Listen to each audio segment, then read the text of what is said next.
आदाब। KP news 24/7 में आपका स्वागत है। मैं हूं मुस्तफ़ा आदिल। सबसे पहले देखते हैं मुख्य समाचार। डिस्ट्रिक्ट माइनॉरिटी कार्यालय बिदर में असुविधाओं के संबंध में लोगों को हो रही है परेशानी। लोगों ने केपी न्यूज़ को बताई अपनी परेशानी। बिदर AIMIM कार्यालय में यूपी में असद ओवैसी की कार पर हुए हमले के खिलाफ एक प्रेस कॉन्फ्रेंस आयोजित की गई और इस हमले का खंडन किया गया। यूपी में AIMIM नेता असदुद्दीन ओवैसी के काफिले पर फायरिंग के बाद उन्हें दी गई Z कैटेगरी की सुरक्षा।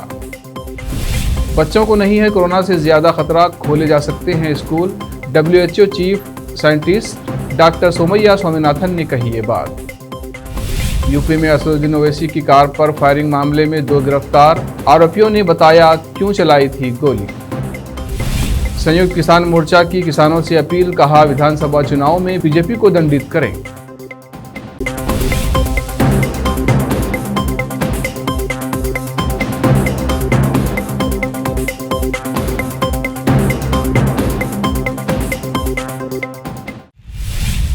अब समाचार विस्तार से। डिस्ट्रिक्ट माइनॉरिटी कार्यालय बिदर में लोगों की कई कंप्लेंट्स आई हैं। स्कॉलरशिप नहीं मिलने, कोई सुविधा न मिलने की लोगों ने शिकायत की है। साथ ही डिस्ट्रिक्ट माइनॉरिटी कार्यालय चिकपेट में होने के कारण लोगों को और खासकर महिलाओं को यहां आने के लिए परेशानी हो रही है, क्योंकि यहां पर ऑटो की कोई सुविधा नहीं है। लोगों ने केपी न्यूज़ से बात करते हुए इस परेशानी और असुविधा के संबंध में बताया। इस अवसर पर लोगों ने ये भी कहा कि यहाँ पर इंग्लिश और कन्नड़ में बोर्ड है, मगर उर्दू में कोई बोर्ड नहीं लिखा गया है। केपी न्यूज़ के संवाददाता असलम खान और कैमरामैन संतोष कुमार की रिपोर्ट। हाँ, अस्सलाम वालेकुम। मैं नासिर खादरी, सोशल वर्कर। मैं यहाँ पे minority office Bidar, district minority office Bidar में हूँ। यहाँ पे अफसोस की बात यह है कि माइनॉरिटी ऑफिस होते हुए, जबकि यहाँ पे 60% लोग माइनॉरिटी मुस्लिम तबके से रखते हैं जो उर्दू से वाकिफ़ हैं, फिर भी है सो यहाँ पे माइनॉरिटी के ऑफिस के ऊपर साइन बोर्ड पे उर्दू नहीं है।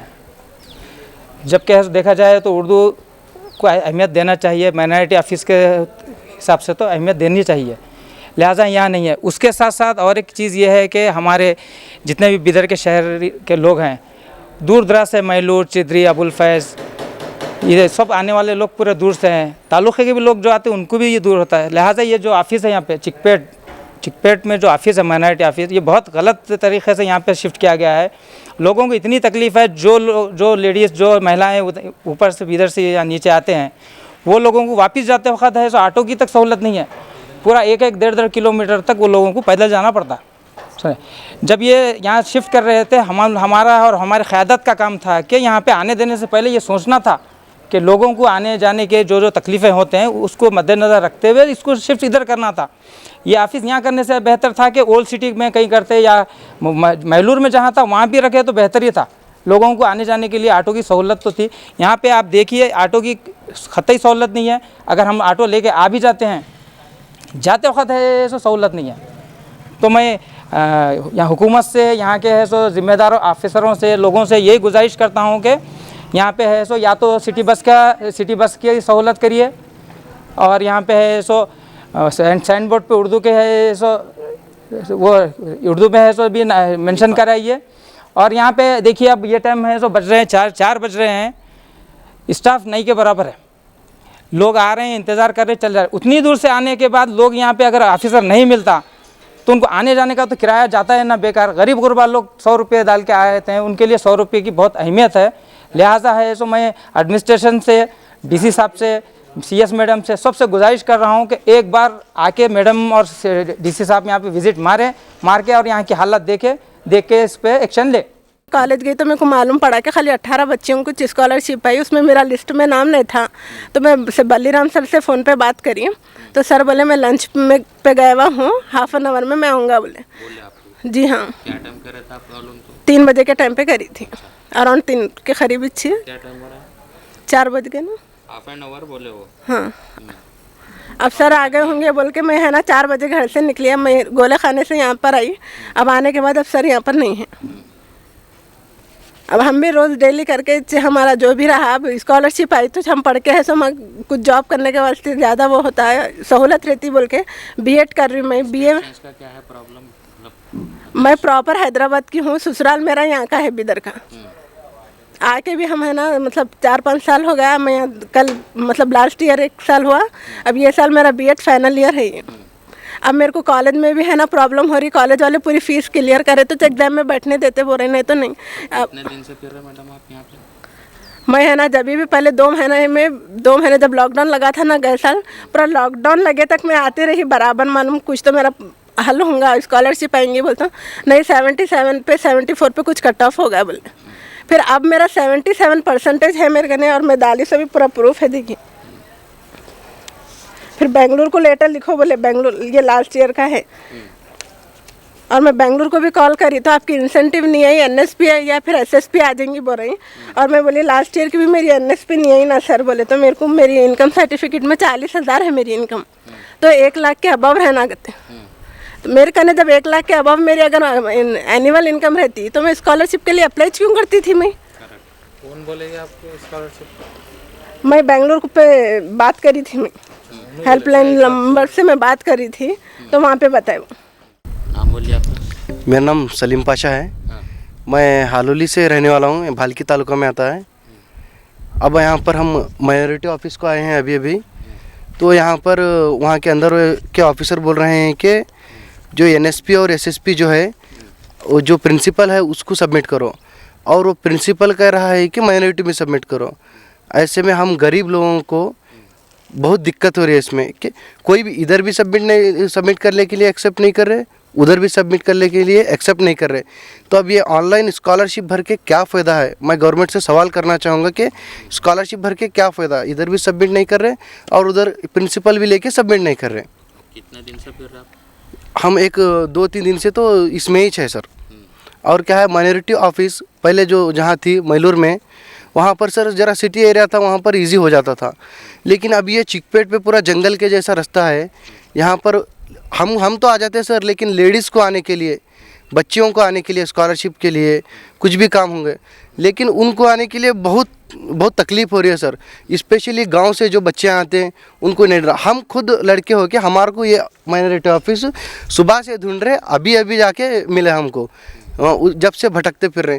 तो बच्चियां, हमारे जो गरीब बच्चियां हैं, उनकी क्या हालत हो रही होंगी, उनका क्या हो रहा होगा। कृपया करके मैं सरकार से विनती करता हूँ कि माइनॉरिटी ऑफिस कहीं सिटी जगह में ट्रांसफ़र करने की कोशिश करें।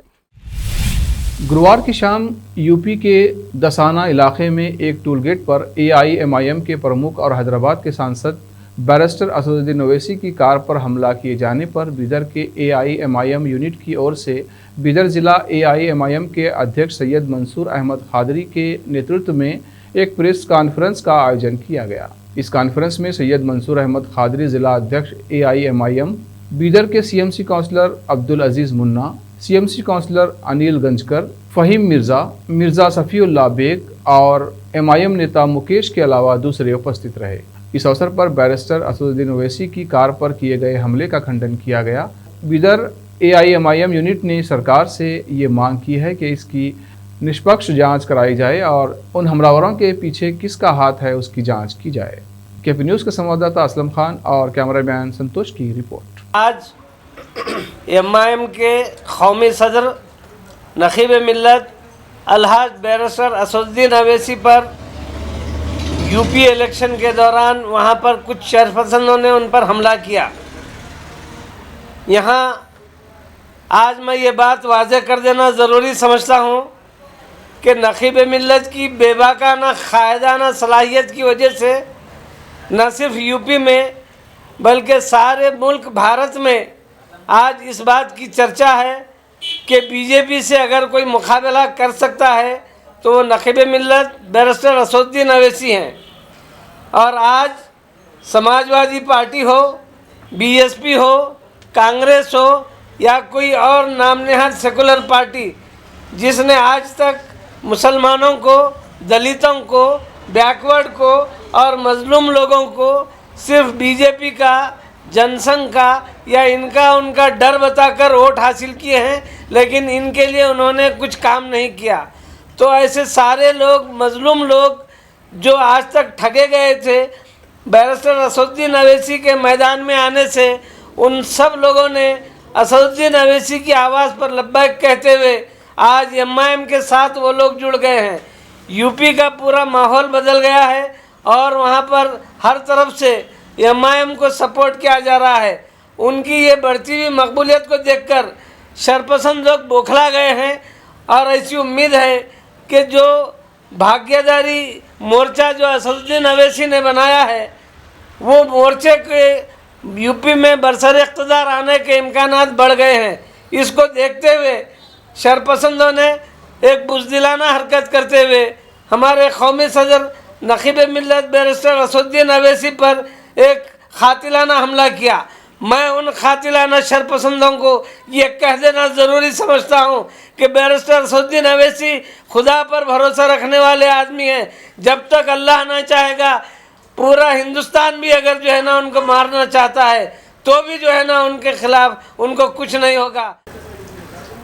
मजलिस इत्तेहादुल मुस्लिमीन के कौमी सदर अली जनाब अलहाज नकीब मिल्लत बैरिस्टर असदुद्दीन अवैसी के काफ़िले पर हमला करना, ये भारत के उन मज़लूम दलित मुस्लिम बैकवर्ड की आवाज़ को दबाने की साजिश है। संविधान रक्षक बैरिस्टर असदुद्दीन अवैसी साहब हमेशा दलित मुस्लिम माइनॉरिटीज़ के ऊपर जो नाइंसाफ़ी जुल्म हो रहा है उसके ख़िलाफ़ हुकूमत की आंखों में आंखें डालकर हमेशा मुद्दे उठाते हैं।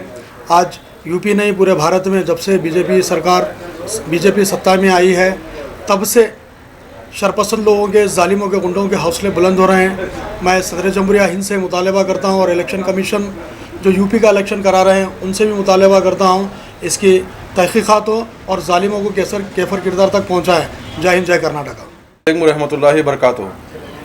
आज देश के सबसे बड़े जो स्टेट है यूपी, वहाँ पे आली जनाब बैरिस्टर असदुद्दीन ओवैसी साहब पर जो हमला हुआ है, हम बीदर की तमाम यूनिट उस हमले की पुरज़ोर मुखालिफत और भरपूर मज़म्मत करते हैं और साथ ही साथ ये कहना चाहते हैं हम कि हिंदुस्तान के सो कॉल्ड सेकुलर ताकतें हों या सो कॉल्ड नेशनलिस्ट ताकतें हों, जिस किसी की भी ये साजिश है कि दलितों, मुसलमानों और पिछड़े तबक़ात की इस आवाज़ को गोली के ज़रिए मौत की आगोश में सुनाने की जो कोशिश है, इस हमारी ये जो लीडरशिप है, हमारा जो शेर है, हमारे जो क़ायद मोहतरम हैं, वो इन साजिशों से, इन कोशिशों से दबने वाले नहीं हैं। महाराष्ट्र के पुणे में निर्माणाधीन इमारत गिरने की खबर है। ये घटना यरवाड़ा के शास्त्री नगर इलाके की है। हादसे में 5 मजदूरों की मौत हो गई है जबकि 2 की हालत गंभीर है। फिलहाल इमारत गिरने के कारण का पता लगाने के लिए जांच जारी है। कहा जा रहा है कि ये बिल्डिंग माल के लिए तैयार की जा रही थी।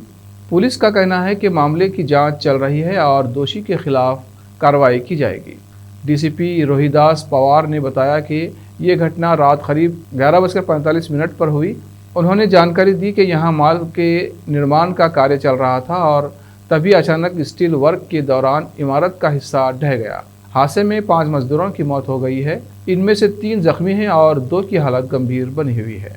पवार ने कहा कि प्राथमिक जांच में ये सामने आया है कि काम के दौरान जो सावधानियां ली जानी चाहिए थी उनकी व्यवस्था कॉन्ट्रैक्टर की तरफ से नहीं ली गई थी।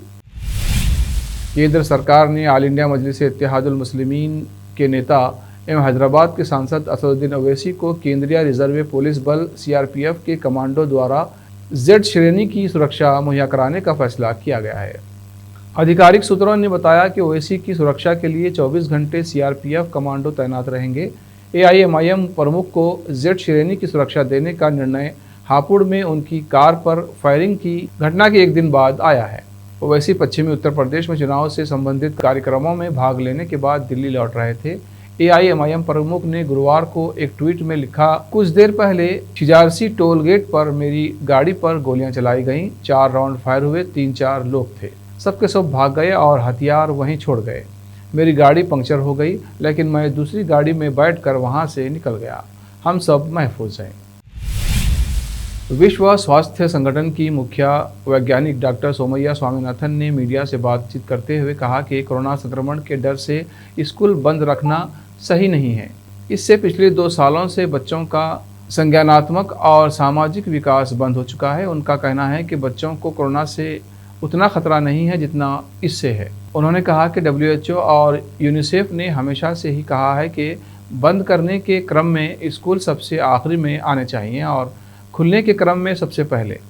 उनका कहना है कि 2 साल में कोरोना संक्रमण में ये देखा गया है कि ये बच्चों को सबसे कम प्रभावित कर रहा है। अगर बच्चों को होता भी है तो उन्हें ये ज़्यादा बीमार नहीं करता, लिहाजा ज़रूरी एहतियात के साथ स्कूल खोले जा सकते हैं। ऑल इंडिया मजलिस इत्तेहादुल मुस्लिमीन प्रमुख असदुद्दीन ओवैसी की गाड़ी पर गुरुवार को उत्तर प्रदेश में कुछ लोगों ने फायरिंग की थी। ओवैसी के अनुसार उत्तर प्रदेश में चुनाव प्रचार करके जब वे दिल्ली वापस लौट रहे थे, इस दौरान उनकी कार पर फायरिंग की गई। ओवैसी ने कहा, हम सभी सुरक्षित हैं। हैदराबाद से सांसद ने कहा कि घटना पश्चिमी उत्तर प्रदेश में हापुड़ के नज़दीक टोल प्लाजा पर हुई। शूटर अपने हथियार छोड़कर फरार हो गए। पुलिस ने ओवैसी के काफिले पर फायरिंग करने वाले दोनों व्यक्तियों सचिन और शुभम को गुरुवार रात ही गिरफ्तार कर लिया था। फायरिंग पर पुलिस ने आरोपियों से बातचीत की तो उन्होंने खुलासा किया कि आखिर उन्होंने AIMIM चीफ की गाड़ी पर गोली क्यों चलाई। हापुड़ के SP दीपक भूकर ने बताया कि दरअसल आरोपी AIMIM ओवैसी की बयानबाजी से गुस्से में थे, जिसके बाद उन्होंने उनकी कार पर गोली चलाने का कदम उठाया। अब वक्त है ब्रेक का। ब्रेक के बाद जल्द लौटते हैं। हिंदुस्तान के हर कोने में हम हैं मौजूद। 24 घंटे हालात पर गहरी नजर, खबरों से जुड़े चुपते सवालात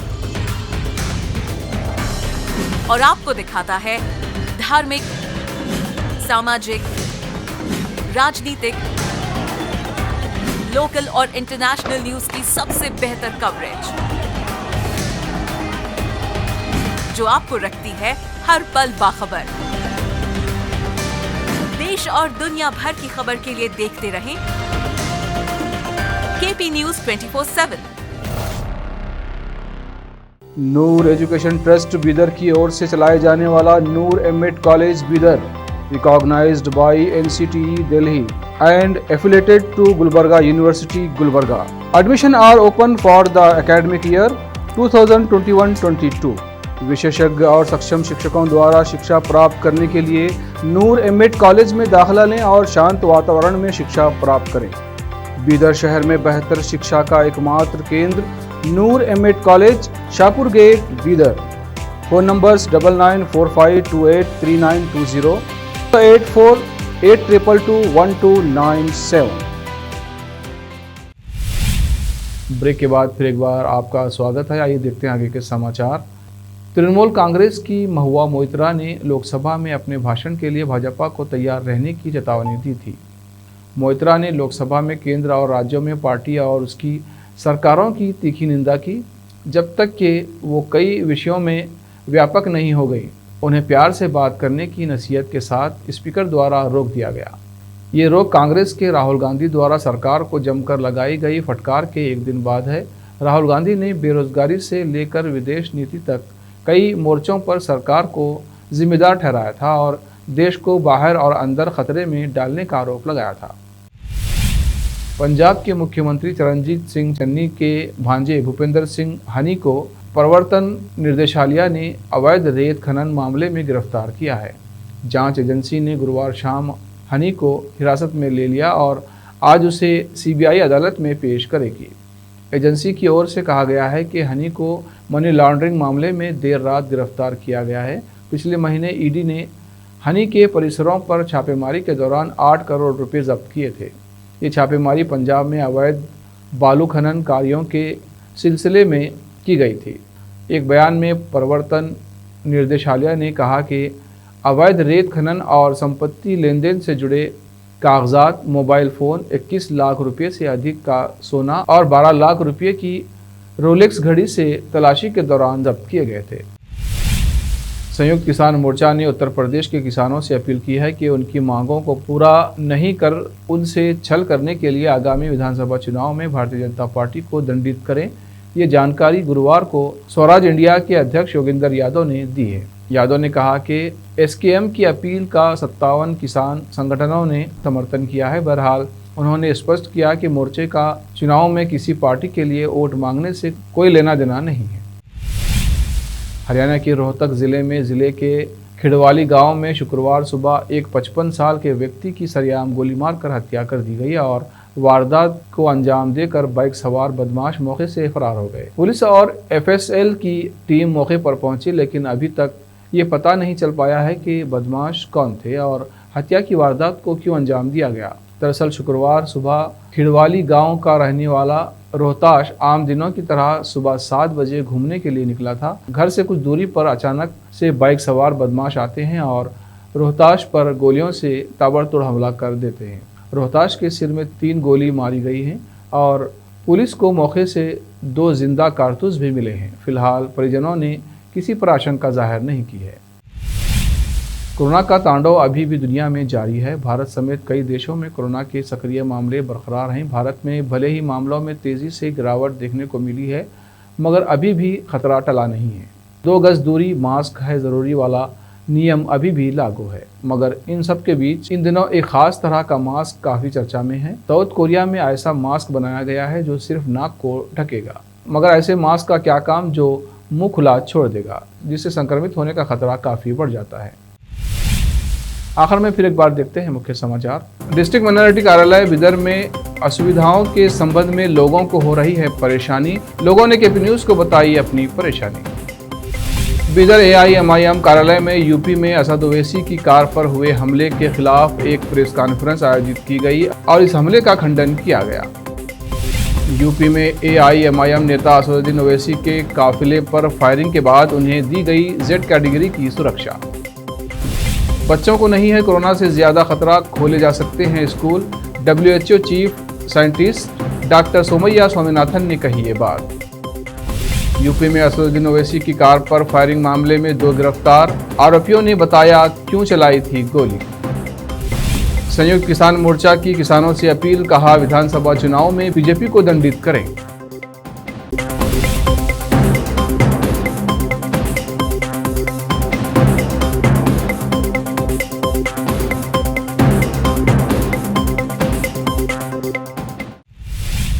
केपी न्यूज़ में अब तक के लिए इतना ही। देश प्रदेश के समाचारों के लिए देखते रहिए केपी न्यूज़ 24/7। धन्यवाद।